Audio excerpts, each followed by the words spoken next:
OK, bonjour à tous. Bienvenue au webinaire. Bienvenue au webinaire sur les préférences des consommateurs. Comme vous le savez, l'Alliance pour la cuisson propre met en œuvre un projet qui est financé par le gouvernement du Canada. C'est le projet de marché des réchauds et des énergies propres en Haïti. Et ce projet a pour but d'apporter des solutions de cuisson plus propres et plus efficaces à la population haïtienne.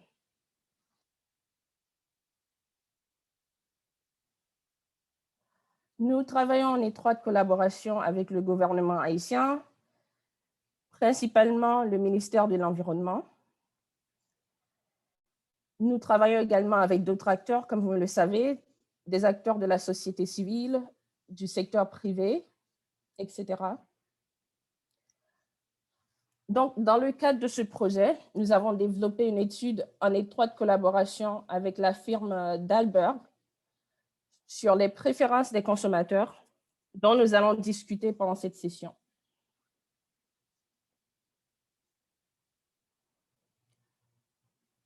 Donc, en ce qui concerne la logistique de ce webinaire, nous vous demandons de mettre vos micros en mode muet. Si vous avez des questions au cours du webinaire, n'hésitez pas de les écrire dans le chat. Et vous avez aussi l'option de suivre la présentation en anglais ou en français. Il vous faut tout simplement cliquer sur le bouton qui se trouve au bas de votre écran, à droite. Et comme ça, vous pourrez choisir la langue que vous désirez.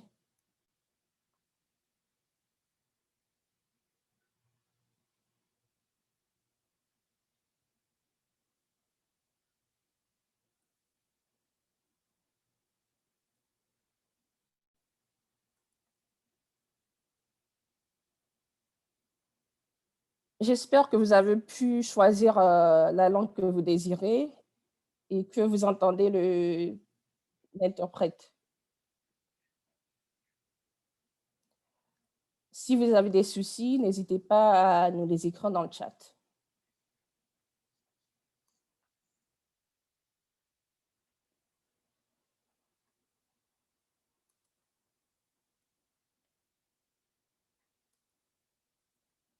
Donc, pour la présentation, je vous présente les intervenants de la session. Je suis Andy Sanon, la responsable de la gestion du projet au niveau de la Clean Cooking Alliance, de l'Alliance pour la cuisson propre. Nous aurons avec nous Gary, le directeur pays, qui est basé en Haïti. Il assure le leadership et la direction générale de la mise en œuvre du projet. Nous avons également l'équipe de Dalberg qui a assuré le développement de cette étude.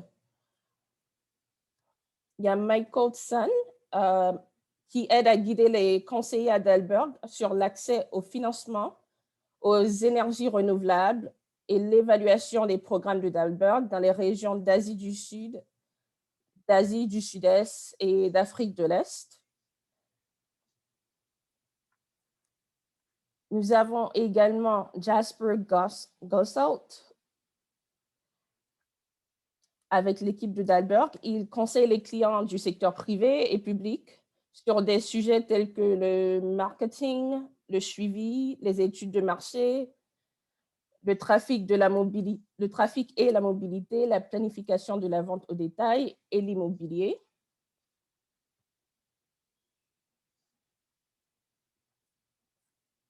Nous avons également Aminata Dia, qui se concentre sur l'intersection de la science comportementale et de la conception centrée sur l'être humain dans le secteur de la cuisson propre.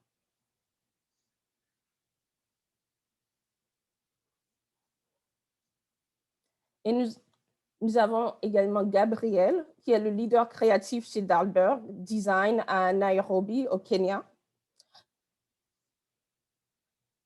Son expertise réside dans la conception de produits qui permettent d'augmenter les revenus pour les segments de clientèle à faible revenu.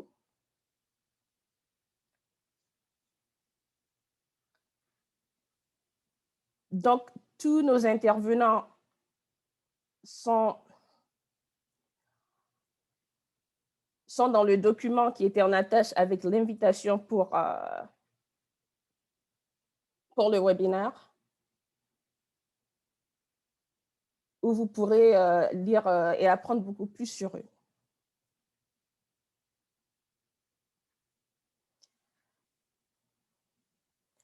Donc, maintenant, nous allons passer à une brève présentation du projet que Gary nous fera.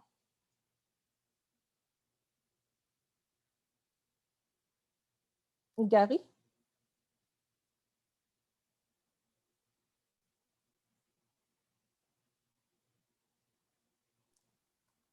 Merci, Andy. Bonjour à tous et à toutes. Je suis Gary Philoctète, je suis le directeur pays pour l'Alliance pour la cuisson propre, comme Andy l'a mentionné au début. L'Alliance pour la cuisson propre, c'est une organisation qui met en œuvre le projet de réchaud et des énergies propres en Haïti. Ce projet est financé par les Affaires mondiales Canada et c'est ce projet qui appuie la réalisation de cette étude.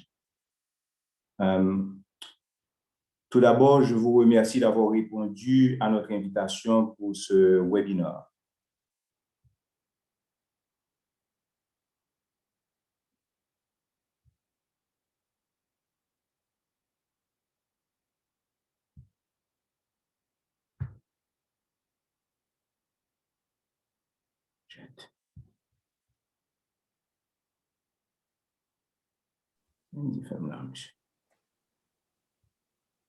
OK, Gary, c'est à toi.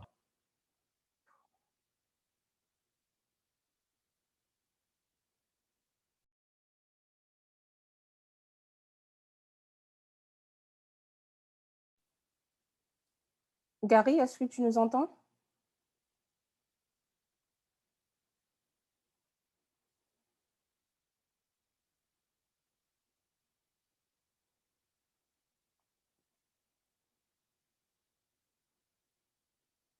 Gary?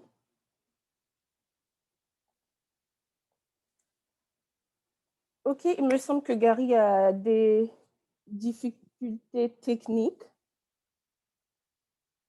Donc, je vous parlerai brièvement du projet. OK, donc, comme je l'ai dit tantôt, c'est un projet financé par le gouvernement du Canada. C'est un projet de 4 ans qui a commencé en mars de 2018, devrait se terminer en 2022. Et actuellement, nous avons demandé une extension pour pouvoir continuer le projet. Les principales parties prenantes du projet, nous avons le gouvernement du Canada, principalement l'Affaire mondiale Canada. Nous avons le gouvernement d'Haïti, principalement le ministère de l'Environnement, qui est notre ministère de tutelle. Nous voulons également travailler avec la diaspora haïtienne, le secteur privé en Haïti et les organisations de la société civile. Andy? Next slide. OK. Andy? Yes, Gary? Oui, excusez-moi, j'avais perdu la communication. OK. Vas-y, j'avais commencé la présentation du projet. OK, merci. Donc, à partir de ce slide, vous verrez que le résultat final du projet, c'est de réduire les effets négatifs des pratiques de cuisson traditionnelles sur le climat, l'environnement, la santé et l'économie, mais particulièrement les effets disproportionnés qui sont ressentis par les femmes et les filles en développant un marché pour les réchauds et les combustibles plus propres. Comme vous le savez, les femmes et les filles sont le plus souvent, c'est le groupe le plus impliqué en matière de cuisson. Et également, il y a un large groupe de micro-entrepreneurs femmes en Haïti qui est impliqué dans la commercialisation de la nourriture dans les rues, comme des marchands de rue. Donc, ce projet s'étale sur 3 résultats intermédiaires. Un résultat qui concerne l'offre, un résultat qui concerne la demande et un résultat qui concerne l'environnement favorable. Ils sont les 3 piliers pour agir sur la chaîne de valeur pour la cuisson propre. Pour l'offre, on se propose d'augmenter les ventes des réchauds et de combustibles, en particulier pour renforcer les entreprises haïtiennes qui sont impliquées dans ce secteur, surtout les entreprises qui intègrent les femmes dans leur chaîne d'approvisionnement.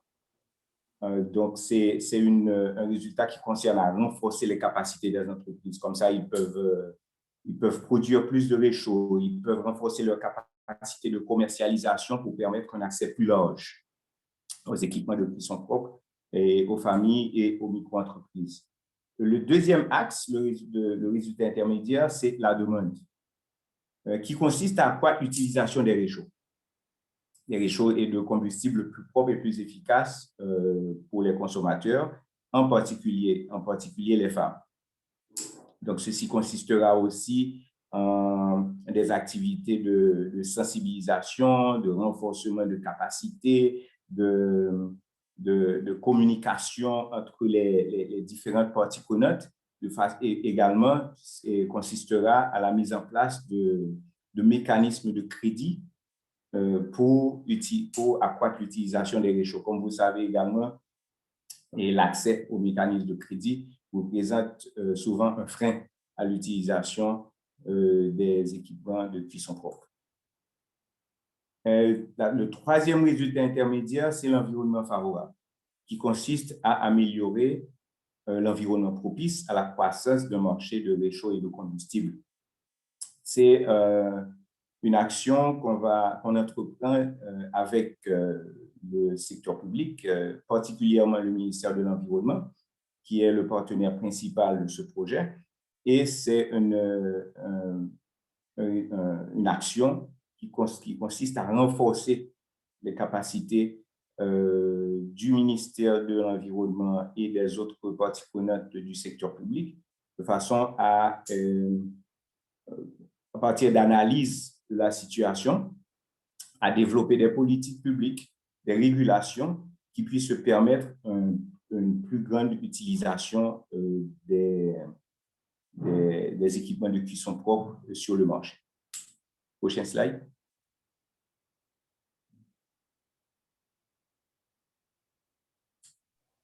Donc, nous allons... Gary? Oui. OK.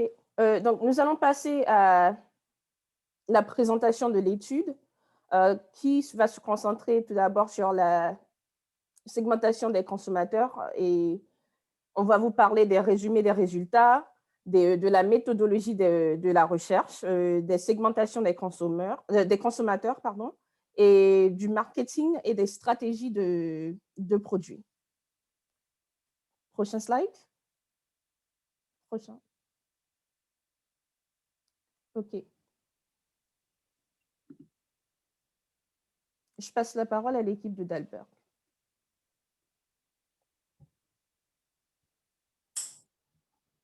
Thank you so much, Andy. Hello, everyone. Good morning.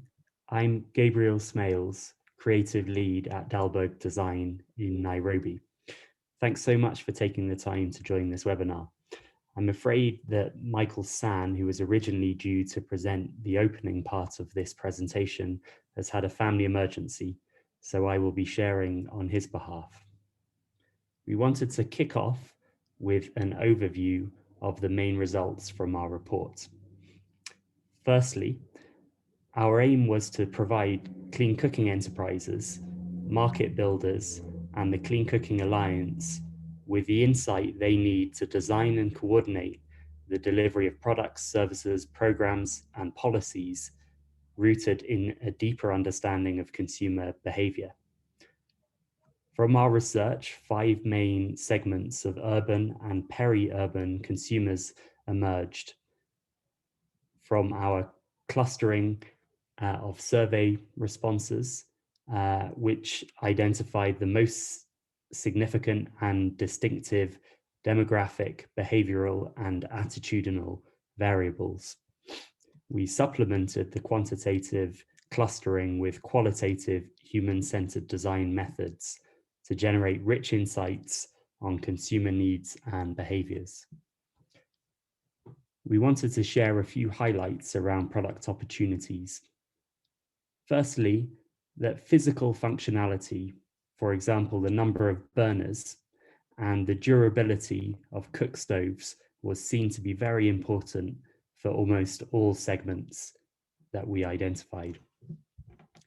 Second, that features or supports around reducing perceptions of danger or risk was seen as key to a successful transition and sustained use of cleaner cooking solutions.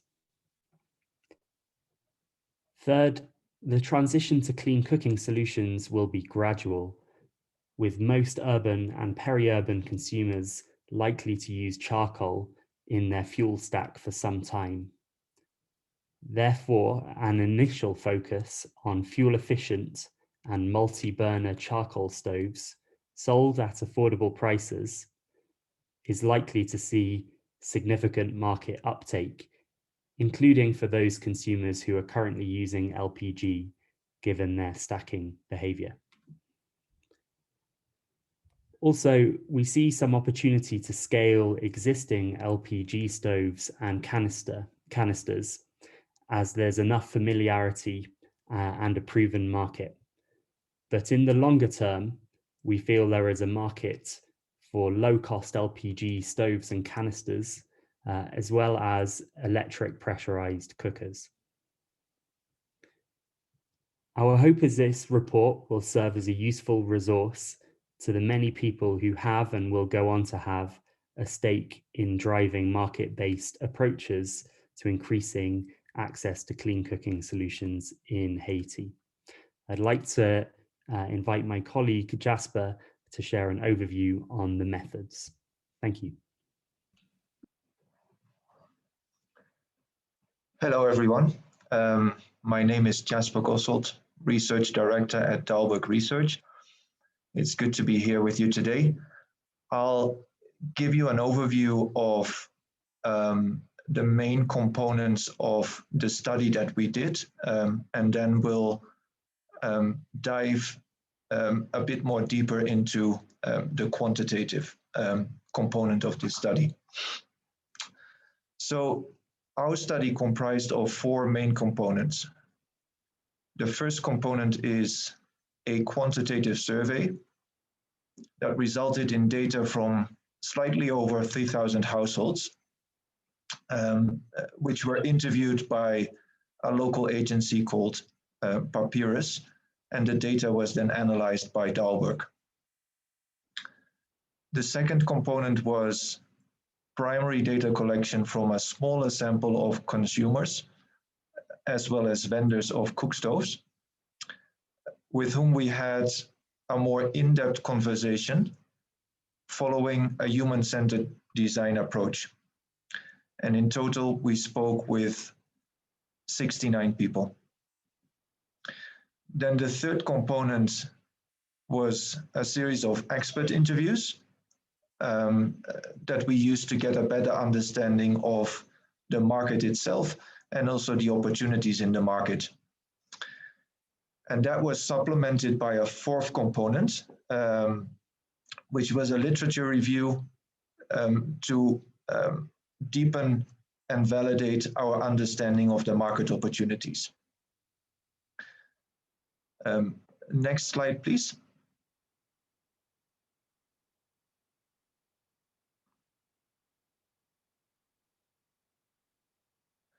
So I'll go into a bit more depth regarding the quantitative component. So as I mentioned, there was a local research agency called Papyrus that mobilized a team of data collectors and conducted this quantitative survey. They used a structured questionnaire that had mostly closed-ended questions, so yes, no, and multiple choice questions. The questionnaire had about 17 modules, and a total of around 150 questions. Besides respondent and household characteristics, there were questions on cooking practices, such as for how long they cook and how many meals are consumed within the household. There were questions around what cooking fuels they use and how much, their perceptions around LPG, such as safety, the type of cook stoves they use at home, the brand, how much they know about the cook stove they own, but also about alternative cook stoves in the market, and if they would aspire to buy another one. The factors that are important when buying a stove were also, there were also questions about that. Who are involved in the decision of buying one, who are consulted, so the decision-making process. There were questions on access to financial services, such as whether they have a bank account or whether they are a member of a cooperative. There were questions like on attitudes, how comfortable are people to take loans, for example, how they perceive saving. And then there was a section on social norms, such as the role of women in the household, and some other questions that were gender related. So that's an overview of the modules in the questionnaire. Next slide, please. So in total, more than 3,000 households were interviewed about their cooking behavior, their attitudes toward cook stoves, cooking fuels, and financing options. In terms of the methodology, and more specifically the sampling of the quantitative survey, the total sample of slightly over 3,000 surveys were distributed across the 6 main cities and their communes. And that was done in a more or less proportionate to size of the population way, based on the 2011 census. And the sample is therefore largely representative of the urban population of Haiti. Within each of the selected enumeration areas, 20 households were randomly selected, and enumerators went door to door in these enumeration areas using a skip to obtain a good spread across these areas. Then an additional 5 households were selected who used an improved cook stove, such as LPG or another clean cooking solution. And this was done to ensure a good number of clean cook stove owners who could then be asked about their experience of using an improved cook stove, because among the population of Haiti, not so many own an improved cook stove, and the proportion of improved cook stove owners would have been very low if we would not have had that booster sample. And then finally, as you can see on this slide, mostly females were interviewed as they play an important role when it comes to cooking in the household. Next slide, please.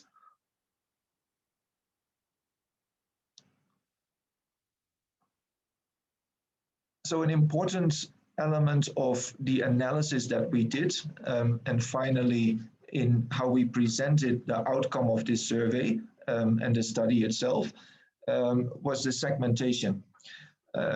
So we performed our cluster analysis to group the survey respondents into segments.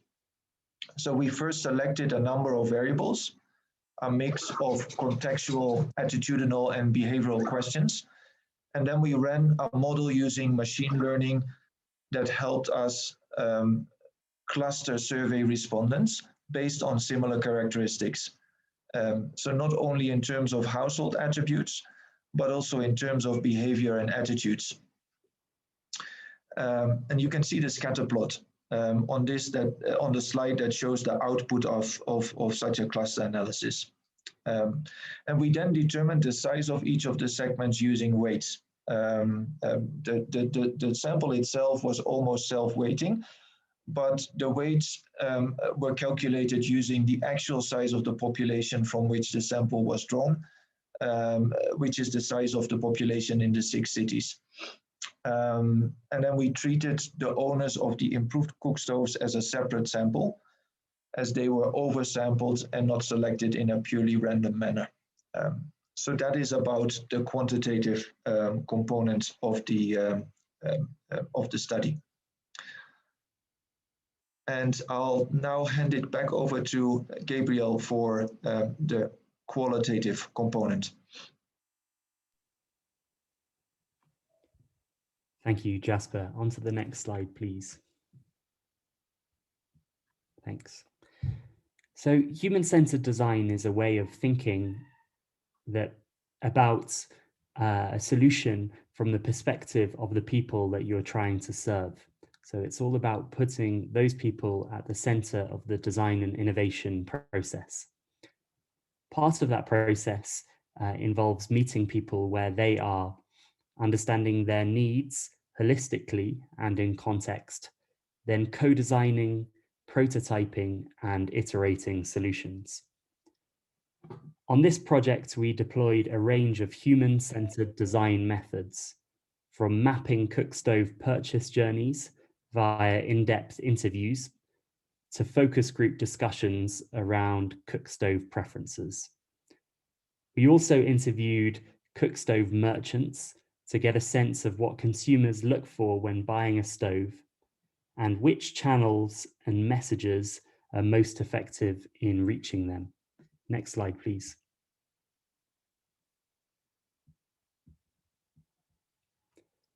Throughout the research process, we conducted virtual synthesis sessions in order to review data points that had been collected, to synthesize findings, and to map those findings to each of the distinctive consumer segments developed through the quantitative research. We also use these synthesis sessions to develop initial approaches to increase the uptake of cleaner cooking techniques within each segment. Next slide, please. For the research, Dalberg partnered with a local research agency called AET Nexus to conduct in-depth interviews and focus group discussions. Throughout the process, we engaged with a total of 69 consumers and cook stove merchants, including 37 basic stove users, 17 LPG stove users, and 15 stove merchants. Participants were comprised of 40 women and 29 men, and we weighted our sample given that women are typically the lead decision maker on household cooking in Haiti. Those we spoke to were from 3 urban areas and included both urban and peri-urban neighborhoods. The urban areas we visited were Port-au-Prince, Cap-Haïtien, and Jacmel. Finally, participants were selected to ensure diverse representation in terms of age, gender, primary stove type, household size, education, group affiliations, and savings behavior. Next slide, please. In addition to the quantitative and qualitative research methods we've discussed, we also interviewed some cooking enterprises that currently or historically work in Haiti. The idea was to generate some early hypotheses on priority consumer segments and to identify commercially viable products, as well as learn from their marketing and distribution models. We asked a range of questions relating to the current products they offer, the main segments they serve, consumer aspirations and concerns, and also commercial opportunities for each of the segments. As I mentioned before, the primary reason for having these conversations was to develop some early hypotheses that we could validate through the human-centered design research. So that's all we have on the research methods. I'm now going to hand over to my colleague Aminata, who's going to present the consumer segments and the product opportunities. Over to you, Aminata.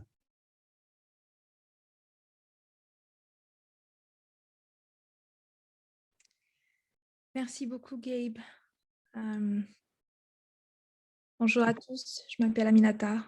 Je suis designer à Dalberg Design et je vais vous parler de la segmentation des consommateurs et des opportunités de produits. La slide juste après, s'il vous plaît. Merci beaucoup. Et celle d'après. Voilà. Donc, comme Gabe et Jasper l'ont si bien présenté en termes de la méthodologie de la recherche et également des outils utilisés, sur la base de ces méthodes, en fait, nous en sommes arrivés à définir 5 segments clés. Ces 5 segments sont comme suit. Les comfortable modernistes, ce sont des modernistes confortables. Les cautious upgraders, ce sont des personnes qui tendent vers des solutions de cuisine propre, mais qui sont encore prudents. Les affluent skeptics, ce sont des personnes aisées sceptiques. Les stretch pragmatistes, ce sont des pragmatiques aux revenus limités. Et les fixed burners, qui sont des personnes qui utilisent du charbon de bois de manière résolue. Donc, lorsqu'il s'agit des modernistes confortables, il faut savoir que le foyer principal des modernistes confortables, c'est le gaz. Ils sont essentiellement intéressés par les questions de propreté et de vitesse de cuisson. C'est là l'élément principal et la proposition de valeur qui les motive le plus. Toutefois, ils sont un peu inquiets regardant les questions liées à la sécurité et à la disponibilité du combustible, ce qui les pousse à empiler du charbon de bois. Ensuite, on se retrouve avec les personnes qui, principalement, aimeraient également utiliser le gaz, donc le deuxième segment, comme les modernistes confortables. Mais ces derniers ont des revenus moindres que les premiers. De plus, ils ont une faible connaissance des avantages liés à la santé et à l'environnement. Et du fait de leurs revenus faibles, ils ont des problèmes de disponibilité, surtout de proximité en termes des combustibles, parce qu'ils vivent essentiellement dans les zones périurbaines. Ce qui pousse ce deuxième segment en majorité à utiliser le charbon de bois, même s'ils utilisent également des solutions de cuisine propre. Le troisième segment, les aisés sceptiques, ce sont des personnes qui principalement utilisent le charbon de bois, quand bien même ils ont les ressources financières et ils ont accès en termes de disponibilité et de proximité aux solutions de cuisine propre comme le gaz. Ce segment est vraiment préoccupé par les questions de sécurité et il faut également savoir que ce segment a accès à des employés de maison pour les plupart. Et ces derniers également ont une plus grande familiarité avec le charbon de bois. L'avant-dernier segment, les pragmatiques qui ont revenus très limités, ils ont vraiment des revenus faibles, ce qui ne leur permet pas d'acheter du gaz et même parfois, leurs revenus ne leur permettent pas d'acheter du charbon de bois, ce qui les pousse à amasser également du bois pour pouvoir faire face à ces difficultés financières. Et enfin, les utilisateurs de charbon de bois résolus, ces derniers ont des moyens un petit peu plus élevés que les avant-derniers, mais la question financière reste quand même très importante à leur niveau, ce qui les empêche d'avoir accès à des solutions de cuisine propre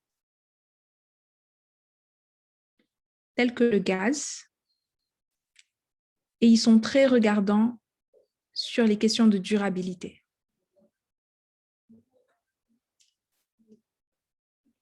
Prochaine slide.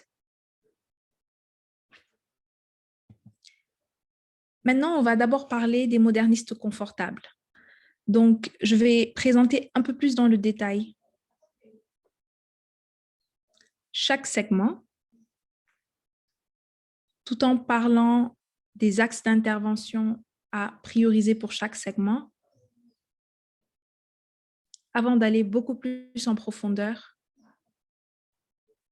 sur les questions de marketing et de produits. Donc, en ce qui concerne les modernistes confortables, ils sont presque également répartis entre les quartiers urbains et périurbains. Comme je l'ai mentionné au préalable, la propreté et la vitesse de cuisson sont les critères les plus importants pour eux.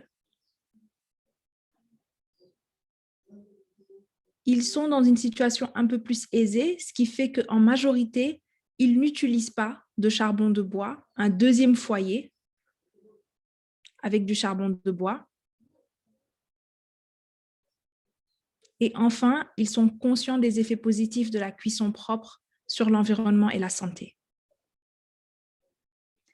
Et comme vous pouvez le voir sur la slide droite, c'est lors des entretiens de Human-Centered Design, comme l'expliquait mon collègue Gabe, que cette personne nous a dit, lorsque nous cuisinons, nous pouvons réguler la chaleur et finir rapidement. En plus, si nous avons assez de gaz, en 20 ou 30 minutes, notre repas est prêt. Cela montre donc l'importance que ce segment donne aux questions de vitesse de cuisson et de propreté. Prochaine slide.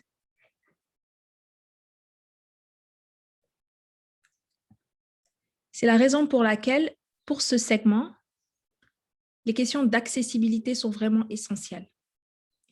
Il faut proposer des solutions de foyer et de combustible faciles à utiliser et surtout disponibles dans leur communauté.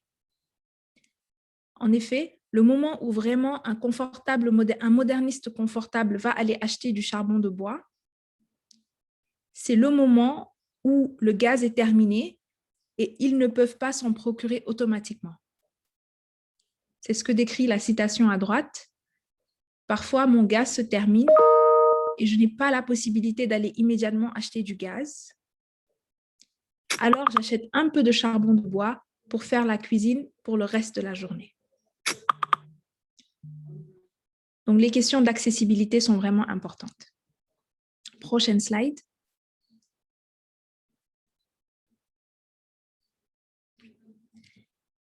Maintenant, lorsqu'on en vient aux personnes qui veulent aller vers les solutions de cuisine propre, mais qui sont encore un peu plus prudentes, ici, vous pouvez le voir en termes de démographie, ils sont en majorité dans les quartiers périurbains et ces quartiers sont généralement moins riches et moins bien approvisionnés en produits de cuisson propre que les zones urbaines. De plus, ce sont des personnes avec un budget beaucoup plus limité que les modernistes confortables, ce qui fait que la question de la disponibilité des fonds est importante et les pousse à empiler des combustibles pour gérer leur budget tout au long du mois. Donc, à fusionner utilisation de charbon de bois et utilisation de cuisine propre avec le gaz pour beaucoup plus d'efficacité économique.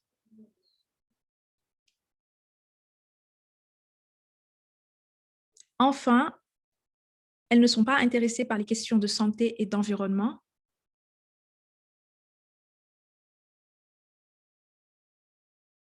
Et la plupart, par contre, pour des questions de propreté et de vitesse de cuisson, rêvent de se procurer des foyers plus sophistiqués. Prochaine slide.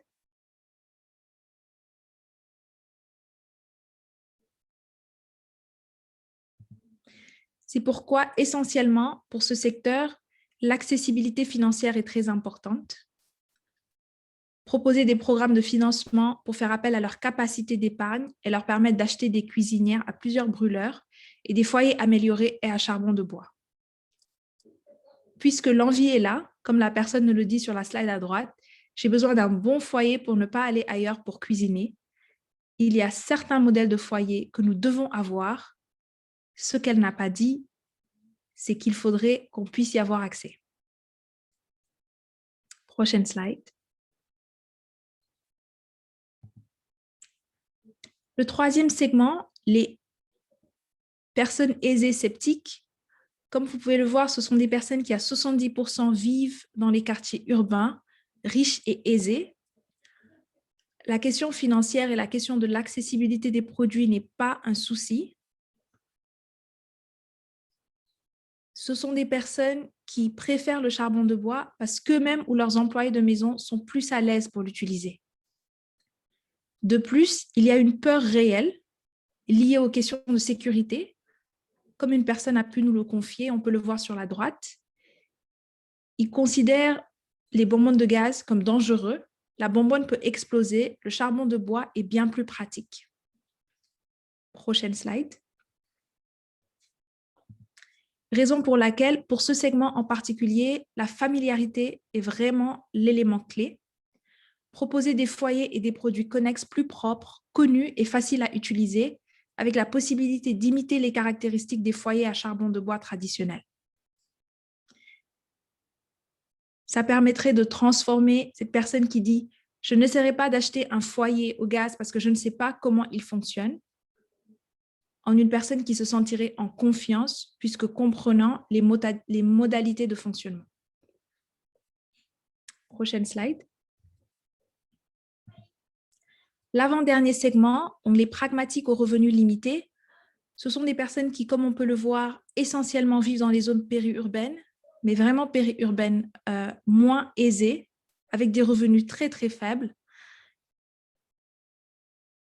Lors de l'achat d'un nouveau foyer, le coût est le principal facteur à considérer.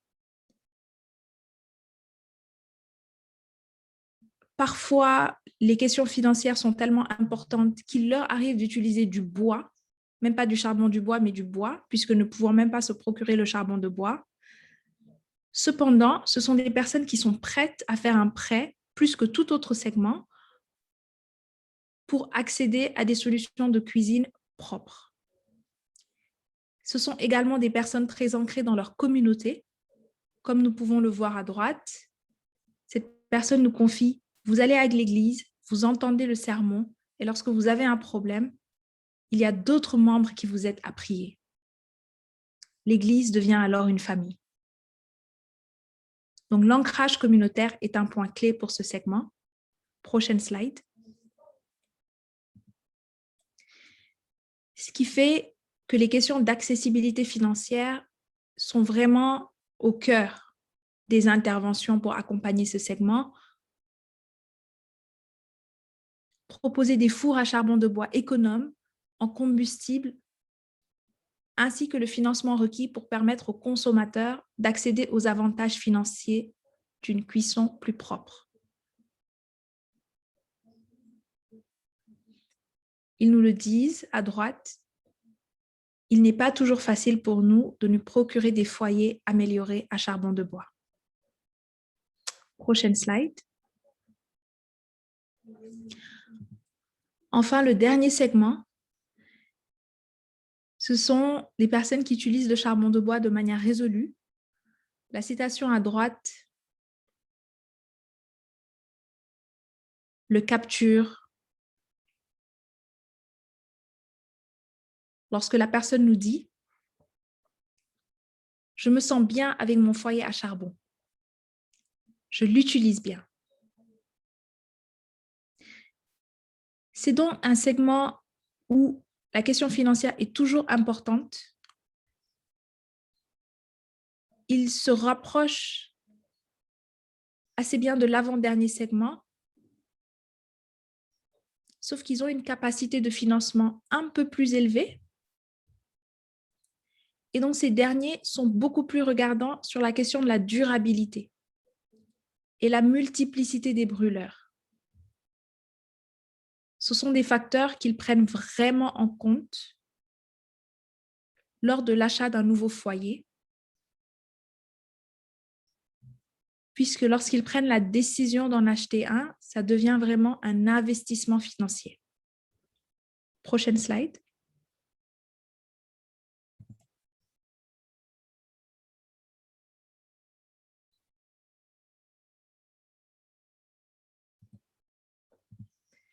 Et donc, pour ce segment, la question de la durabilité est vraiment essentielle à mettre en avant.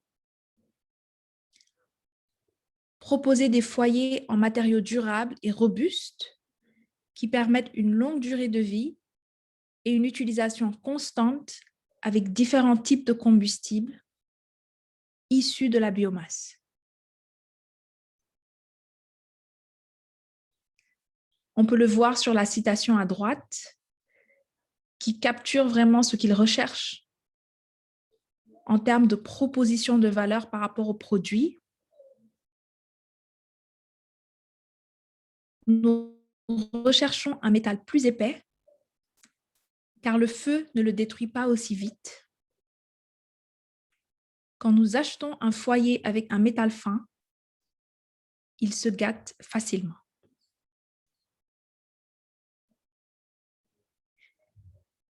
C'est donc là un premier regard sur les différents segments que nous avons identifiés aux sorties de cette recherche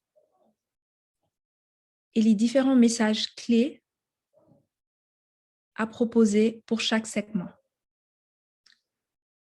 À présent, prochaine slide. Nous allons nous intéresser au marketing et aux stratégies des produits.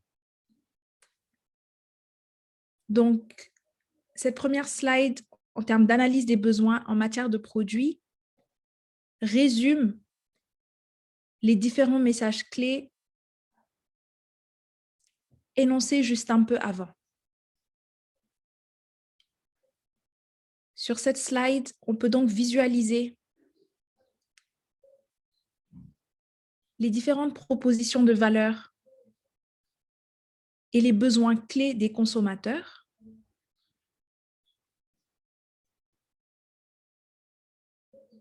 Et par catégorie de segments, nous avons voulu montrer quels sont les points pour chaque segment qui relèvent d'une valeur vraiment élevée, les points qui sont importants, mais pas aussi élevés. Et enfin,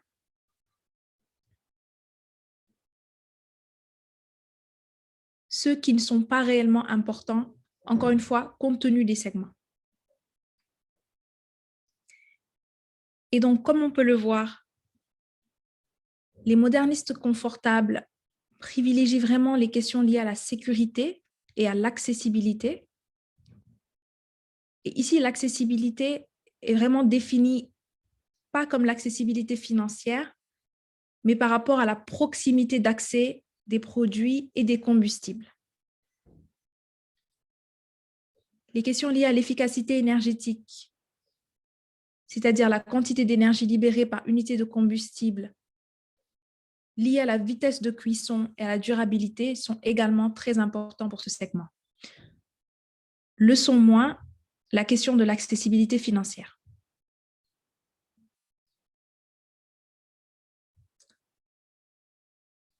Pour le deuxième segment, on peut toujours voir que la question de la sécurité et de l'accessibilité sont très importants.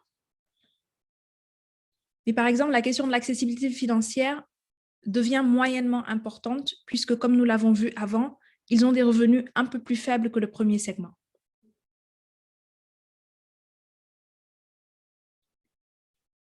Pour les personnes aisées sceptiques, on peut tout de suite voir que la question de l'accessibilité financière n'est pas un sujet. La question de la proximité d'accès l'est un peu moins, mais la question de la familiarité est vraiment importante. puisque comme nous l'avons vu, ce sont des personnes qui ont les moyens, qui ont accès à ces produits, mais qui ont peur de ne pas savoir comment les utiliser. Enfin, les deux derniers segments partagent des priorités assez relatives, notamment sur la question de l'accessibilité financière qui devient très importante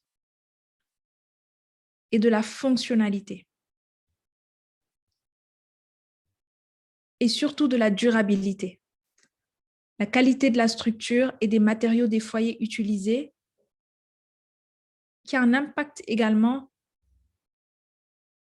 sur la question de l'accessibilité financière, puisqu'ici, acheter un foyer de cuisson propre va être considéré comme un investissement financier. Prochaine slide.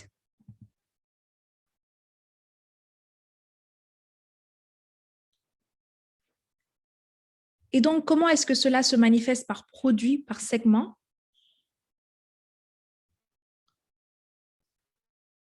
On peut voir ici que les modernistes confortables à court terme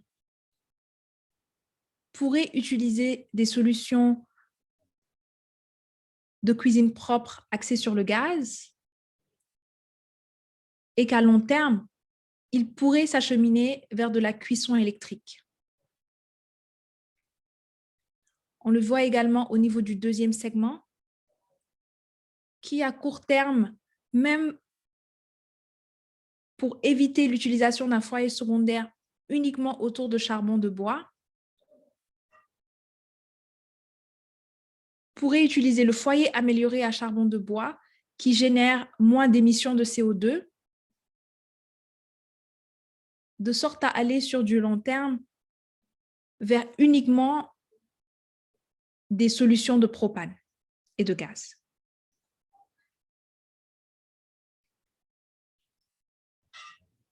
Les personnes aisées sceptiques pourraient petit à petit quitter le charbon de bois vers des foyers améliorés à charbon de bois, puisque comme on le voit dans la citation, la personne partage.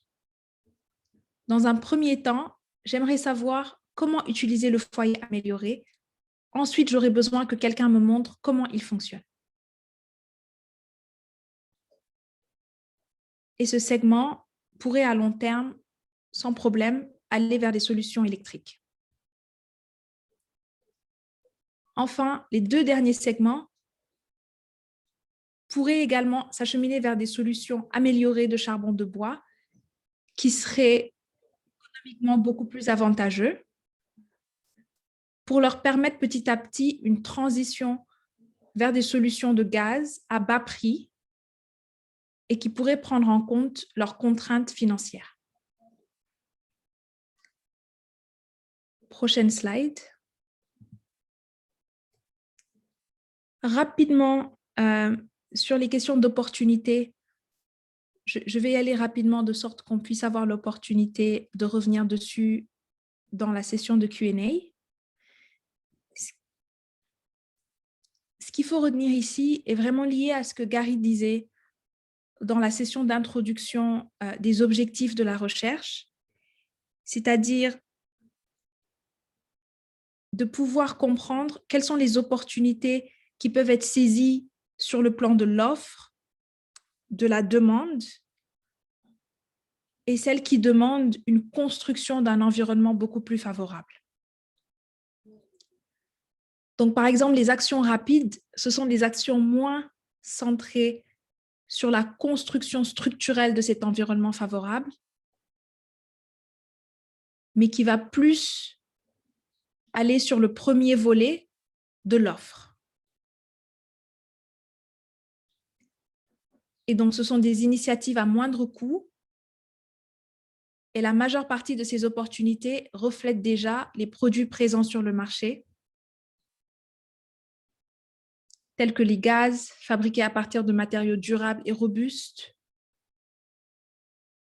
ou les foyers à charbon de bois traditionnels avec de multiples brûleurs. Et enfin, une initiative moins axée produit, mais plus axée accompagnement autour des séances de démonstration publique. Prochaine slide.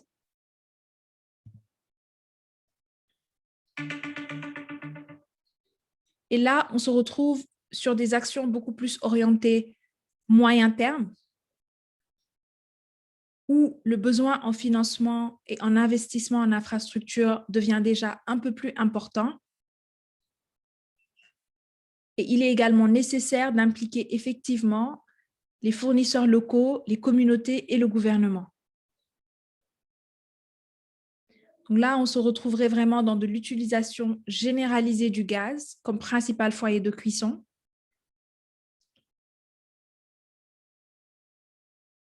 Des groupes d'épargne communautaire où les membres utiliseraient leur économie pour investir dans des foyers améliorés, ou même peut-être des services de livraison à domicile, pour ne citer que ces quelques exemples, pour vraiment attaquer la question de la proximité et permettre aux personnes qui vivent dans les zones périurbaines d'avoir accès aux solutions de gaz. Prochaine slide. Et enfin, là, on voit sur le long terme, qu'est-ce qui pourrait participer à construire un environnement favorable pour le secteur de la cuisine propre? Ça demanderait des investissements importants dans les infrastructures, en particulier dans le réseau électrique,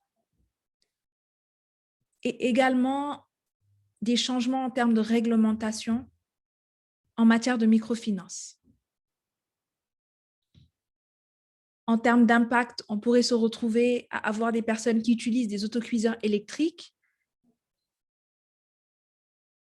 et même des produits de microfinance qui sont offerts par les institutions financières pour accompagner les populations à acheter ces différents foyers. Prochaine slide. Et c'est là une visualisation de ces différents aspects. Aujourd'hui, par rapport à toutes ces opportunités de produits, il y a des obstacles en termes de mise en œuvre qui peuvent être évalués sur le court terme, sur le moyen terme et sur le long terme. Et pour ne citer qu'un exemple, sur la question du réseau électrique long terme, des améliorations significatives du réseau électrique sont nécessaires pour rendre les bonbonnes de gaz électriques viables.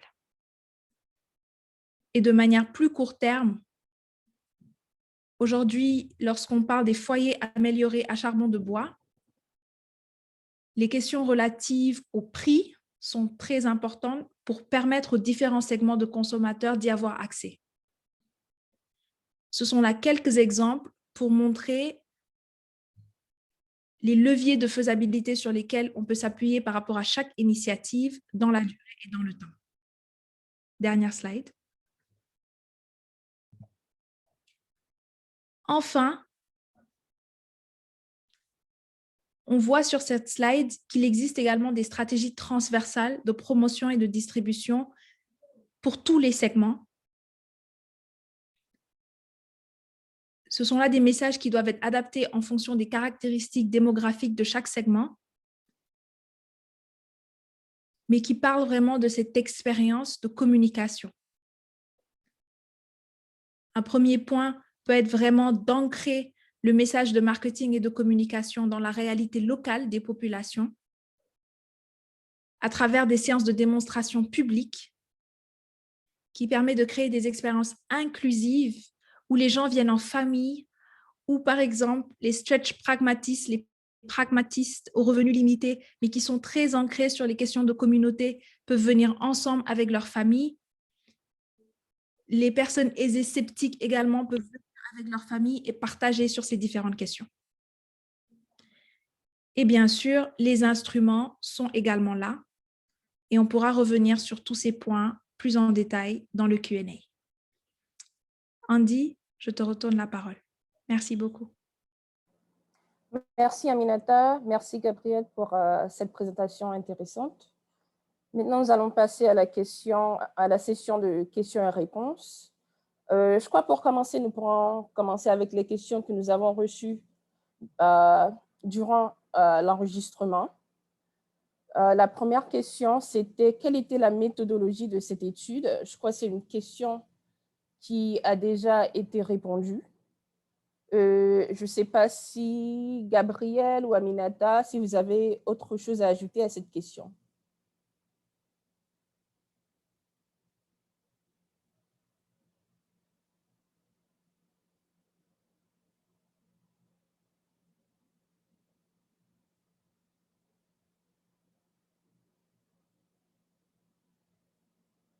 Aminata? Andy, je m'excuse, je pense que j'ai raté la question. Est-ce qu'il serait possible de répéter? Oui, pardon. La question, c'était quelle était la méthodologie de cette étude? Je crois que c'est une question qu'on a déjà abordée, mais je ne sais pas si vous avez autre chose à ajouter. Effectivement, et je vois que la question parle spécifiquement de la méthodologie en termes d'information quantitative. Mais juste pour répondre à la question, la méthodologie employée pour cette étude, c'est une méthodologie mixte. Donc, nous avons aussi bien effectué une étude quantitative qu'une étude qualitative centrée sur l'humain, en plus d'une étude marché avec de la modélisation financière et de produits pour chaque segment. Maintenant, sur la question de la géolocalisation, je ne sais pas si mon collègue Jasper a quelque chose à rajouter rapidement. Et Jasper, la question demande pourquoi est-ce que les questions, les données collectées n'ont pas été géolocalisées de manière spécifique.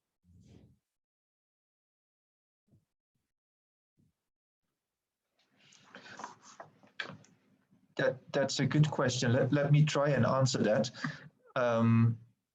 So, as I mentioned, there was a local organization that collected the data, the quantitative data across these 6 cities. I'm not sure whether they captured the GPS of the households. So that I don't know. Maybe the CCA team can comment on that. What I do know is that they applied an approach that is called multi-stage cluster sampling with stratification. So they first took the census data of Haiti as their sampling framework, and then they distributed their sample according to that distribution across the 6 cities. So the larger cities and the larger communes got a larger share of the sample, and that way you make it representative of the population that you survey. Only at the lowest level, there was this randomization, right? Once you determine and once you've allocated your sample to these areas proportionate to their size, then at the lowest level, you randomly distribute that and you go out, once you have your enumeration area, you have you randomly select a number of households in that small area. And that they've used by applying a skip and distributing those 20 households across the enumeration area. I hope that clarifies. But for the GPS or the georeferencing, I don't know whether the CCA team has any further comments.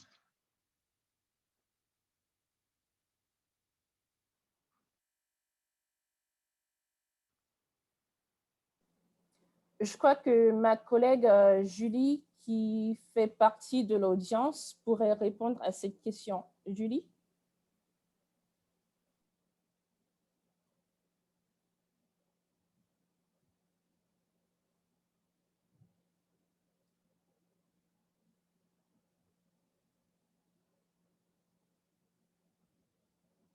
Hey, Julie, there was a question regarding the geolocalization of the study. Sorry, can you repeat it, Andy? What was the question? Okay, the question was, I'm translating from French, so bear with me. Why was the information, the quantitative information that were collected not geo-referenced?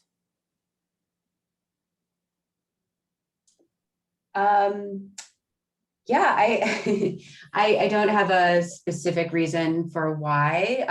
The quantitative information was actually collected as part of our baseline for the project. as you know, has been elaborated earlier. So yeah, I don't have a sort of specific reason for why we didn't georeference that. I don't know, Amy, if you wanted to add anything there. Yeah, I can clarify. This is Amy Todd with CCA. The household survey data does include GPS coordinates in the data set.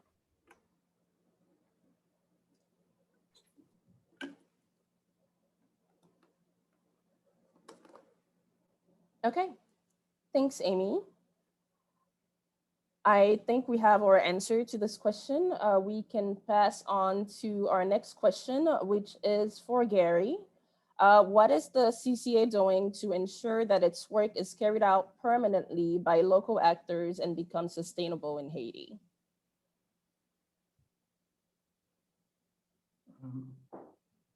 Cette question a à voir avec la durabilité du projet, l'approche l'approche du projet qui devrait aboutir à la durabilité des résultats du projet. En fait, le projet travaille pour assurer la durabilité, le projet travaille sur un certain nombre de piliers. Le premier pilier, c'est le renforcement des capacités locales des parties prenantes. Les entreprises, les différents groupes et également les acteurs du secteur public pour assurer qu'ils ont les ressources et les capacités pour développer les activités de manière durable. Par exemple, au niveau des entreprises, on fait le renforcement des capacités pour assurer une production continue, pour assurer également que les entreprises aient une bonne compréhension de leur marché et aussi développent des stratégies de sensibilisation pour l'utilisation des équipements de cuisson propre et également développent des mécanismes en appui pour le développement des mécanismes de financement pour permettre aux utilisateurs d'avoir accès de façon durable aux équipements de cuisson propre. Et également, la sensibilisation vise le changement de comportement, le changement de pratique, le changement de perception sur l'utilisation des cuissons propres. Et le changement de comportement, bien que c'est une initiative à long terme, le changement de comportement peut également aboutir à des pratiques durables dans l'utilisation des cuissons propres. Et aussi, le projet, en travaillant avec les ministères sectoriels concernés, notamment le ministère de l'Environnement, à travers le renforcement des capacités pour le développement de politiques publiques qui puissent amener une plus large, qui puissent premièrement identifier les contraintes à l'utilisation des équipements de cuisson propre et également permettre de les contourner et pour permettre un plus large accès à l'utilisation de ces équipements. Donc, c'est tous ces piliers-là au niveau des entreprises, au niveau de l'offre et de la demande, que le projet et de l'environnement est favorable, sur lesquels le projet travaille pour assurer la durabilité des interventions. Je ne sais pas si ça répond à la question.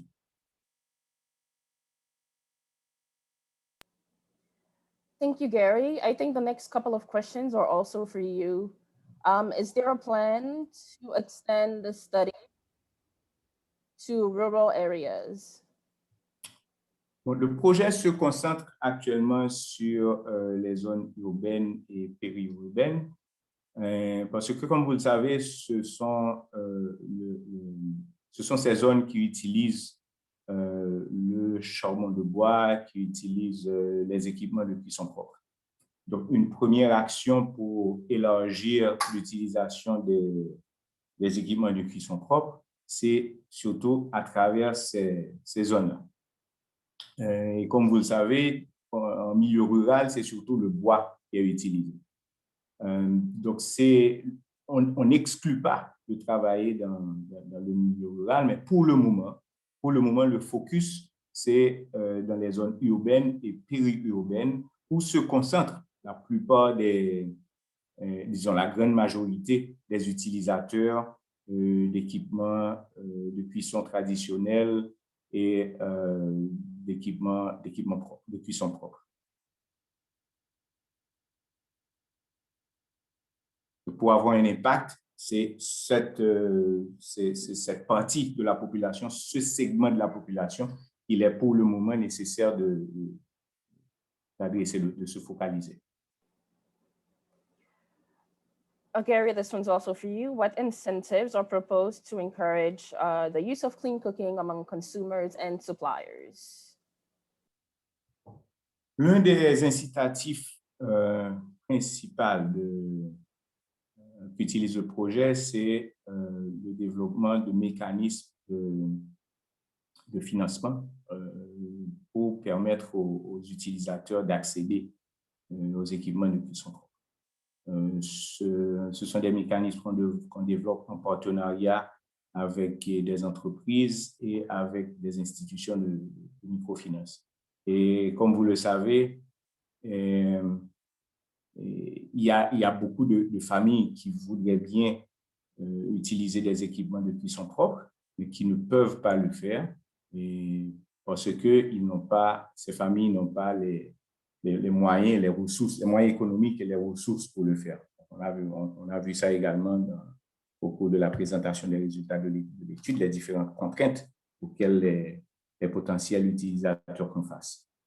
Donc, l'un des incitatifs, c'est le développement de crédit, de mécanismes de crédit pour permettre aux gens d'accéder. Donc là, on travaille avec les institutions de microfinance et on travaille également avec les entreprises pour permettre un plus grand accès aux équipements de cuisson propre et aussi permettre de contourner, de limiter la contrainte économique qui est la contrainte majeure pour l'utilisation des équipements de cuisson propre.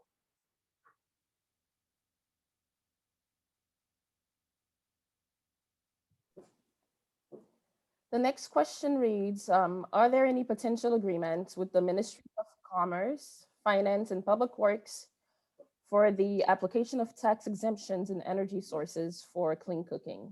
Gary? Oui, c'est quelque chose qui est envisageable. C'est que une réduction des exemptions de taxes sur les équipements de cuisson propre ou sur la production de cuisson propre permettrait de baisser le coût de ces équipements et permettrait par ricochet un plus grand accès à ces équipements de cuisson propre. Donc, le projet se propose de discuter avec les parties prenantes, les ministères sectoriels, les différentes possibilités, les différentes options qui pourraient permettre de baisser les coûts. Ça peut être des exemptions de taxes, ça peut être également d'autres mécanismes qui pourraient avoir les mêmes résultats. Je crois qu'on l'a mentionné, le projet travaille principalement avec le ministère de l'Environnement, mais le projet aussi travaille avec d'autres ministères sectoriels, le ministère de l'Agriculture, le ministère du Commerce, le ministère des Finances, le ministère de la Santé, le ministère de la Condition féminine. Et ça va être un effort collectif pour discuter avec les ministères sectoriels des mécanismes les plus appropriés pour réduire les coûts des équipements de cuisson propre.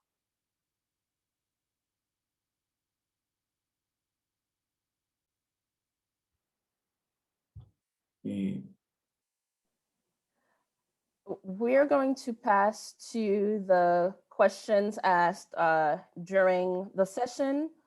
We have 9 minutes left for the webinar, so I am going to switch over to French.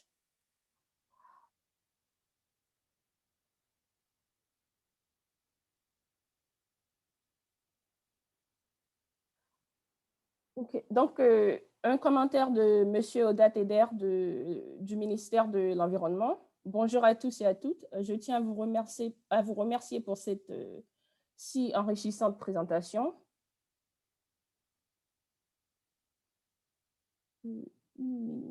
En termes de préférence de foyer pour les consommateurs, je pense que cette étude a bien reflété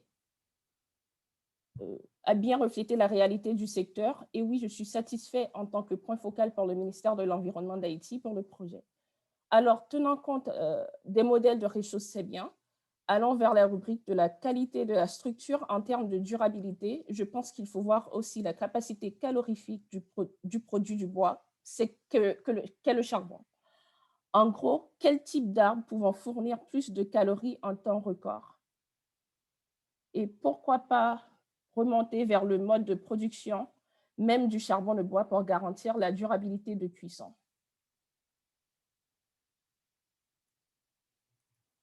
Gary, je ne sais pas si tu as un commentaire.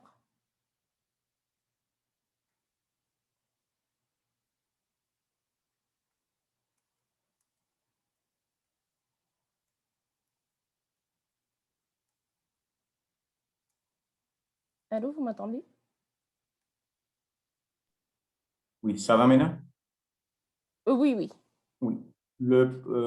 À côté de la promotion de la cuisson propre, le projet se propose également d'aborder de travailler au niveau de la chaîne de valeur du charbon de bois.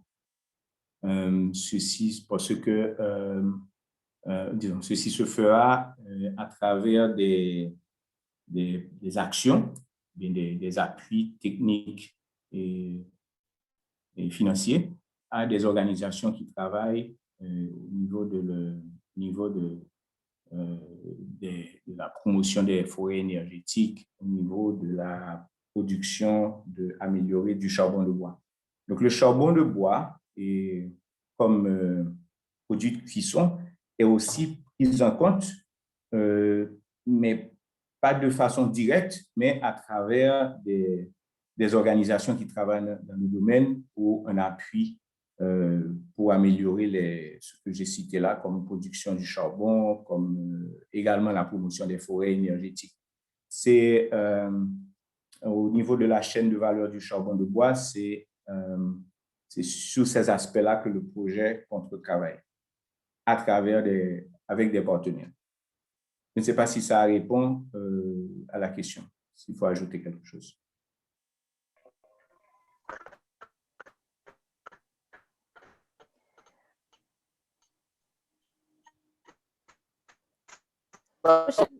Monsieur Odat? Merci, ça va. Merci, Monsieur Odat. Merci, Gary. La prochaine question, merci pour toutes ces informations. Quelle est l'ouverture des gens vers des financements externes pour s'équiper en cuisson propre? Aminata ou Gabriel?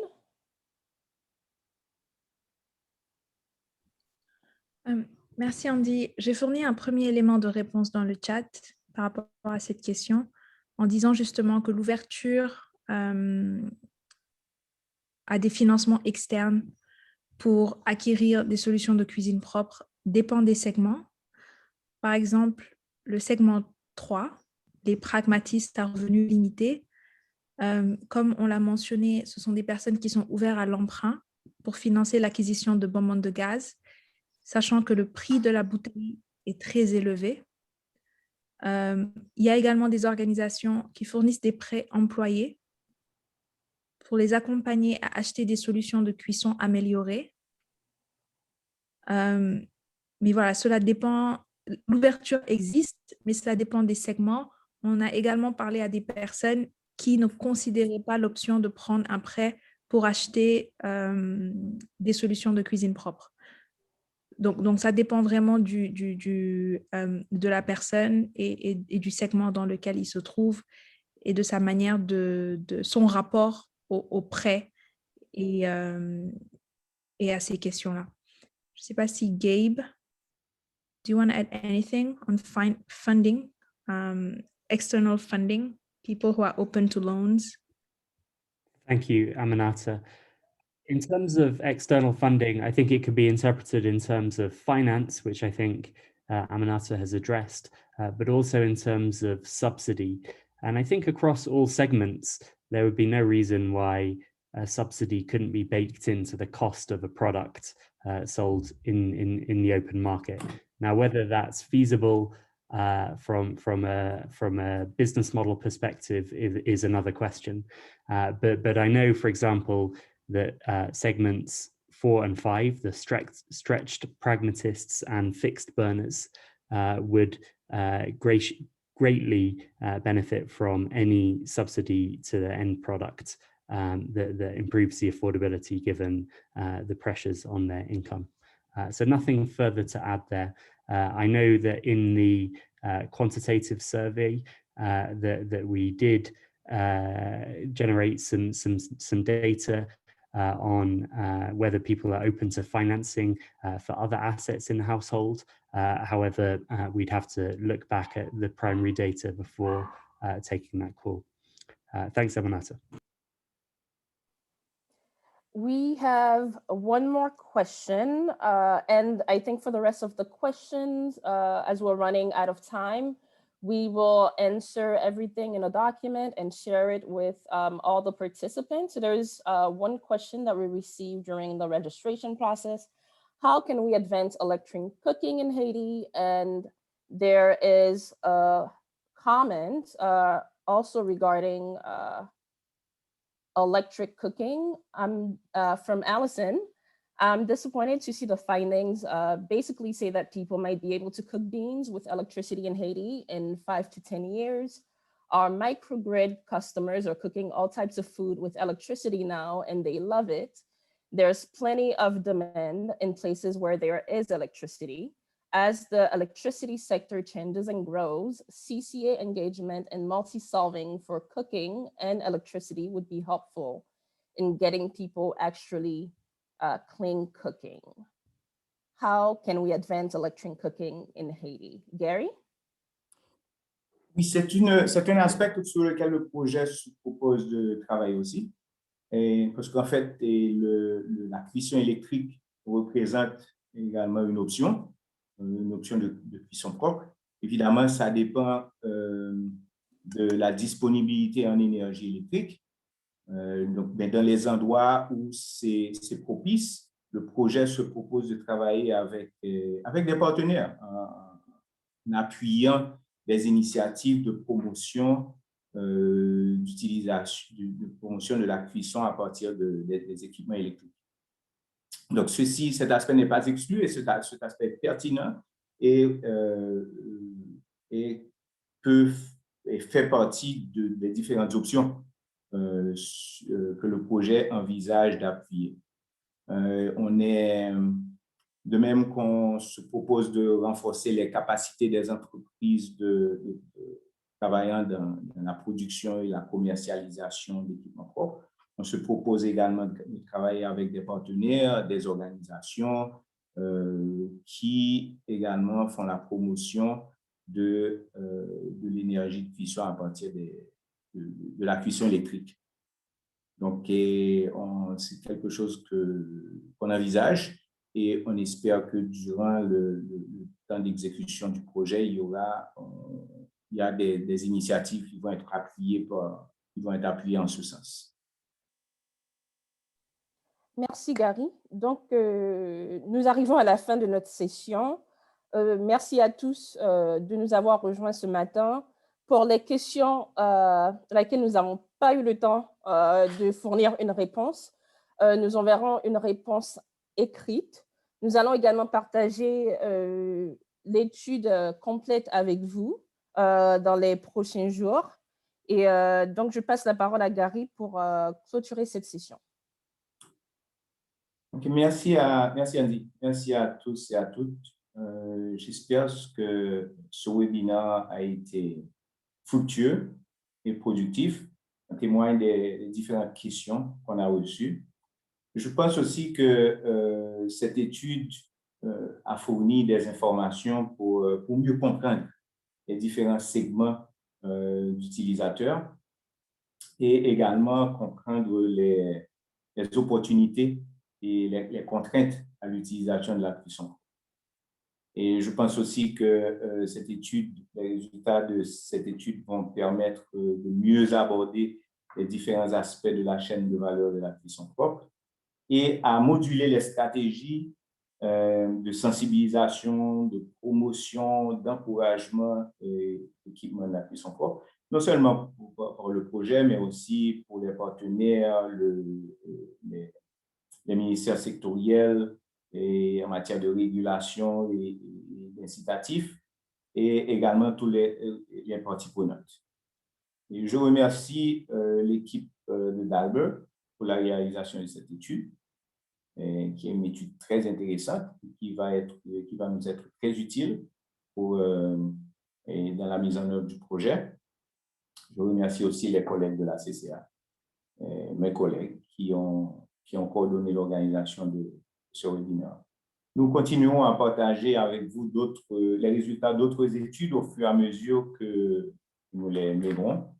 Et parce que nous pensons que la promotion de la cuisson propre est un effort collectif et c'est un effort qui nécessite la participation de tous les acteurs. Donc, merci encore pour votre participation et bonne journée. Merci à tous. Bonne journée.